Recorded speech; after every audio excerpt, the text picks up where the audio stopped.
Let's talk about how to use the Syntopicon to study a great idea. And if you live in the state of Arkansas and you want to pursue the study of a great idea for college credit, then there are a few specific ideas in the Syntopicon that we already offer credit for.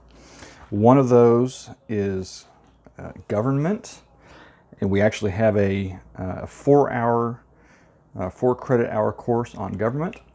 Another is Constitution, which looks at not the U.S. Constitution, although the U.S. Constitution is included, but it looks at the development of the idea of Constitution from ancient Greco-Roman times through about the U.S. Constitution. We also have 5 courses within the within a Great Ideas core. They're all 3-hour credit hour courses, and those are God, Man, Liberty, Courage, and Duty. And then finally we have a 3-hour credit hour course in our business program that is on the great idea of wealth. So with any of these ideas, if you want to study them, even ideas beyond what we've talked about, religion and theology is another area that we offer a credit-bearing course in. But any of these great ideas you want to study, we can do that with the Syntopicon. Even our science and mathematics courses, even our astronomy and cosmology courses, these are all great ideas. And you've got, within the Syntopicon, you've got a curriculum in a box. Basically, it's a turnkey way to study. So here's how you do it. Let's pretend that you're in, you've completed a lot of coursework and you're going to study the great idea of God. So that's the first course in our Communications and Great Ideas Combo program.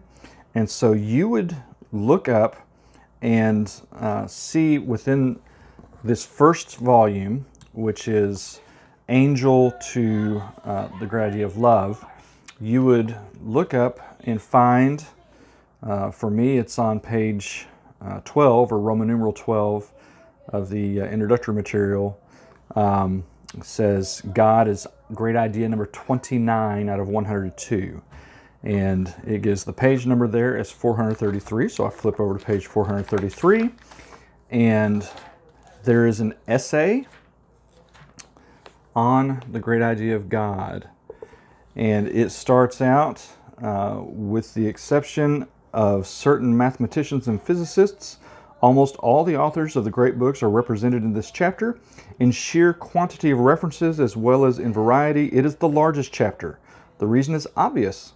More consequences for thought and action follow from the affirmation or denial of God than from answering any other basic question. They follow for those who regard the question as answerable only by faith or only by reason, and even those who insist upon suspending judgment entirely. And so you would read through this entire essay, and as you read, if you own a copy of the great books, then have that pencil in hand and be marking in the margins and coming up with all sorts of questions or things that are quotable or ideas. If you don't own a copy, but you have access to a copy, say in a library, whether that's the chaplain's library or in a public library or college library, or whatever it is, just take a notebook or take some paper. And as you go along, if you'll put the page number, when you have a question or a comment or a word that you don't understand, you have an agreement that's, again, a connection to the text. Just go ahead and, instead of putting that note in the margin, put that note on your paper. If it's a good interpretive question that you have, then put the question mark, and then where is it coming from? So you have the page number you would do next, and then A, B, C, or D, If it's on the left-hand side of the page, A top, B bottom. Right-hand side of the page, C top, D bottom. And that'll let you get back to it quickly. And then if you don't own it and you're making notes, then obviously you want to quote the text so that you have that specific piece of text available to you. Now, this is where there's something going on in learning when we copy great writing. When we copy the writing of great thinkers. It naturally informs and starts to transform our capacity to write. So I want to encourage you, when you take down notes, one, take down exact notes. Try to spell everything the exact same way that it's spelled. Really force yourself to rise to the level in copying the work, rise to the level of the original author. That's going to, again, help program and reprogram and strengthen your learning capacity. It's going to strengthen your vocabulary. It's going to strengthen your writing skills, your thinking processes. Just to copy great work does that. There's scientific evidence to that end. But then also, as you write that down, you want to write neatly. Take your time and write as if it matters that you wrote it down.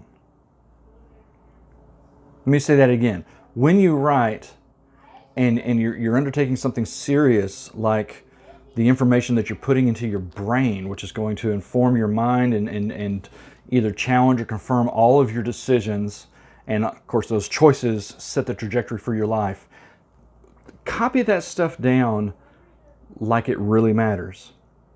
In fact, Jordan Peterson says that you should do things as if you really matter.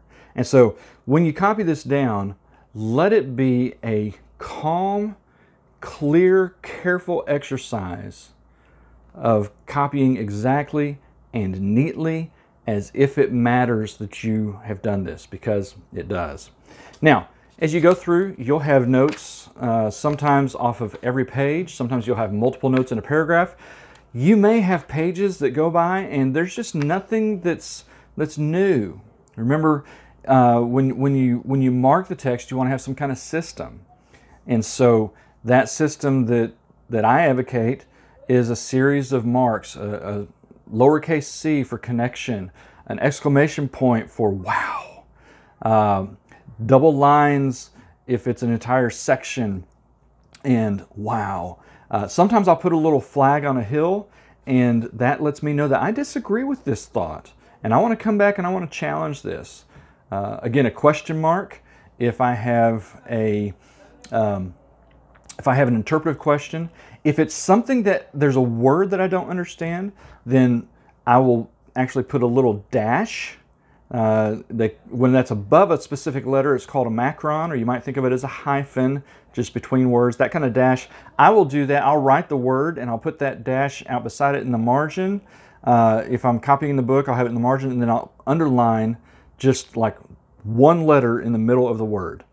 And what that does is that keeps me moving through the text. If I don't understand a word, I don't want to stop. I want to come back to it later and trust that the text is going to inform me as to the meaning of that word. If it doesn't, then the author hasn't done his job, because the context should tell me what the specific word means, or at least get me in the ballpark. I have a story from the Platonic dialogue Meno, where in that he talks about the torpedo fish. And I'm like, what's a torpedo fish? But I kept reading, and he talks about how the torpedo fish, he's comparing how some teachers teach, and like the torpedo fish, when it stings you, stings its victim, and paralyzes it. And he had used the word torpify. That's where it really, that was used first. I was like, what on earth is torpify? Then here's torpedo fish. And then he tells about what the torpedo fish does and how that's like what some teachers do, where they just paralyze the ability of the student to do anything by overwhelming them with information or what have you. And I immediately thought, okay, where have I heard of a fish that stings its victim and it paralyzes them? And I immediately thought of, you remember Steve Irwin, the crocodile hunter guy? And he goes, crikey! Well, he was diving over there. I think it was the Barrier Reef or somewhere over there in Australia. And he got too close to a stingray. And that tail came around and hit him in the chest, in his heart. And that venom, which is meant to torpify the victim, killed Steve Irwin. It was an instant tragic death of this really popular figure. Well, that's what I thought of. So after I finished, I went back and I looked up torpedo fish, and guess what? It's an ancient name for what we would think of as a stingray. So the context gave me the clue to what the word torpify means. And you'll find that that should be true in almost everything that you read that has a difficult word. So as you go through, you've got the question mark, you've got the little flag on a hill for disagreement, exclamation mark for wow. Sometimes I'll put quotes because this is something that I want to quote. Maybe I want to put it in a letter, or I want to put it in a video like this, or I want to use it for some article that I'm writing or blog post that I'm making. Another one that's really, that I like to use a lot is a little light bulb. Because sometimes as I'm reading through something, I'll have an idea that's not really connected to the text, but it sparks another idea. Good literature will do that to you. And as I'm reading through, and I'm reading something in philosophy, and all of a sudden I have like this flood of insight into some other project that I would not normally think of as having anything to do with philosophy. Or I'm reading through a history and I see the way that somebody did an experiment in the past, and or somebody wrote about or thought about some great idea, and all of a sudden that kicks off an idea, a concept in my mind. Maybe it's a book idea, or an article idea, a video idea. It may be a project, a building project, some kind of architecture that I want to investigate, or I have a sudden insight of, oh my goodness, that's how they did the sound in these ancient Greek amphitheaters. I bet you we could do that thinking a little differently, and do that in a house project or in a theater project. And so those thoughts, as they pop up and I have this idea, I put a little light bulb out there, and then I'll make a quick note about what it is that thought was, so I can come back to it and develop it later.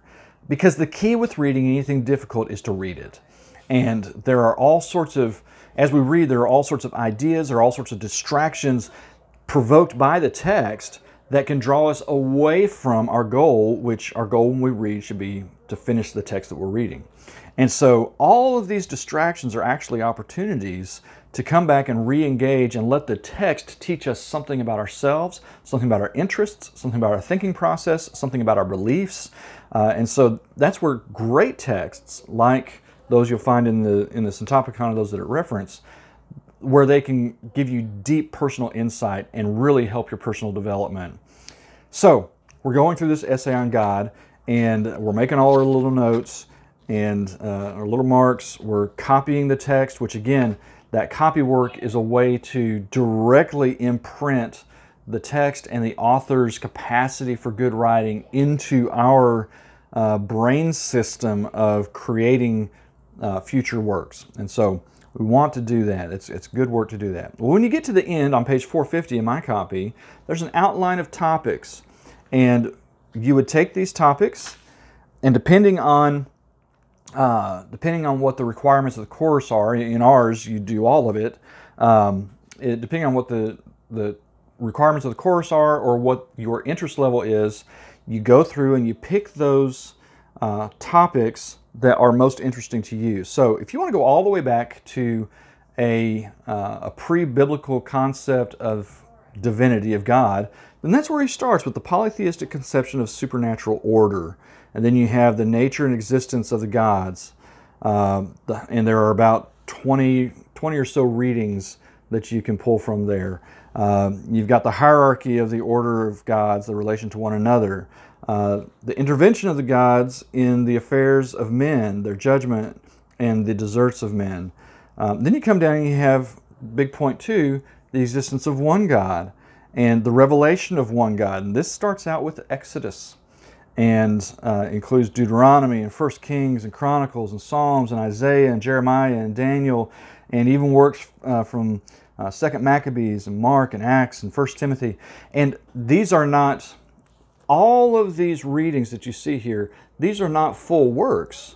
This is getting you to the specific page or the specific passage, if we're talking about Scripture, where this idea has a really deep and resonant and great influence in its meaning on everything that follows.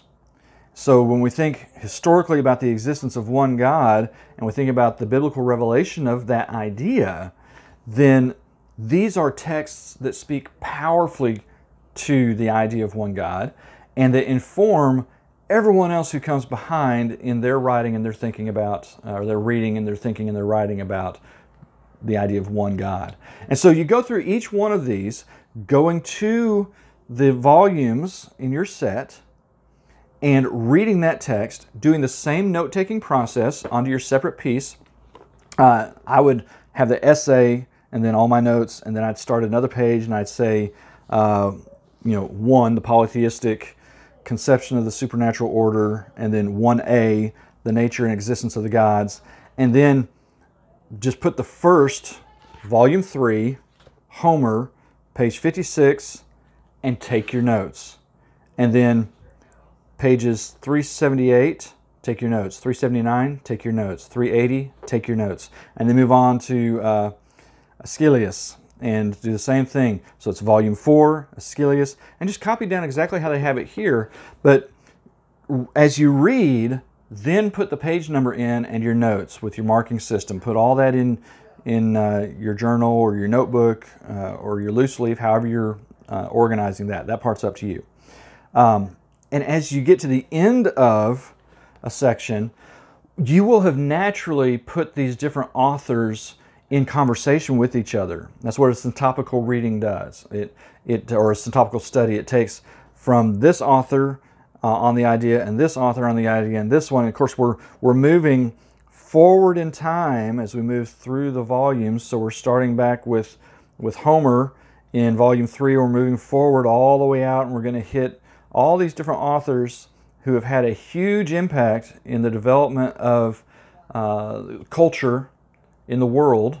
Again, Western culture is what this focuses on, but the West has had an inordinately great impact on world culture. And so these are going to give you, especially if you're growing up in the U.S. or in some Western culture country, you need to understand where you're coming from, and these will help you do that. Again, not exhaustive. In fact, when you get to the end of the outline, and we come over here and we're at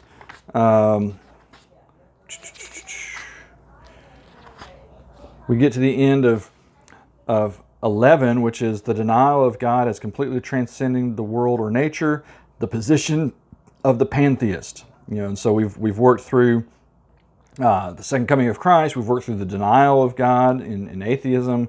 We've worked through this position of the pantheist, worship of false gods, deification and idolatry, the Antichrist, all of that. Then there are cross-references. If you want to go deeper and you want to go to other great ideas, there are cross-references here that you can take your study deeper if you want to. You can go look at angels or fate or history or man, justice, religion. Again, within the 2 volumes of the Syntopicon, you've got this great resource to go, and they've even given you cross-references so you can cross-reference ideas within a study of an idea and just really get deep in your understanding. And then there are all sorts of additional readings, and these additional readings for the idea of God start on page 468 and end on the page of 470. And some of these you can get to in this collection by authors who are in this collection. Some of these you'd have to go outside of this collection, but they give you a lot of additional information to chew on if you find an idea that is especially compelling. So let's say that you've done all that. You've gone to the great books, you've gone to the Syntopicon, you've gone to the entry on the great idea of God, you've read the essay, you've started making your notes, you've made your marks, you've gone through all of the outlines, all of the readings, you have ingested a tremendous amount of information. It should take you several days. It should take you several hours. In fact, for a 3-hour credit course, it should take you a minimum of 135 hours is what you should prepare for to get through this study. Now that's in your reading, your review work, as you go back and you organize your questions and you ask and you think deeply about those. You'll even write little micro paragraphs about your questions, trying to find just the right question for your final essay. And the way that works is you want to find the best interpretive question that you have come up with. This is a question that you can't find the answer to it on Google. Artificial intelligence cannot help you. This is the type of question that a living human with perspective, with experience, with knowledge of the same information can help you answer that question. Now, you may have an answer, but it's not sufficient. You're not thoroughly convinced of the answer that you have. And you may have, and a good example of this is in the books of Luke. Why does the angel strike Zacharias mute for asking a question, but doesn't punish Mary for asking a question? Well, that's a great interpretive question that invites us to compare and contrast the difference between these two characters and then really think about what is it that's going on with these people and their relationship with the angel, with the message they're receiving, with their attitude toward the message they're receiving. And you can really have a deep conversation with other people about that question, but you can also write about it.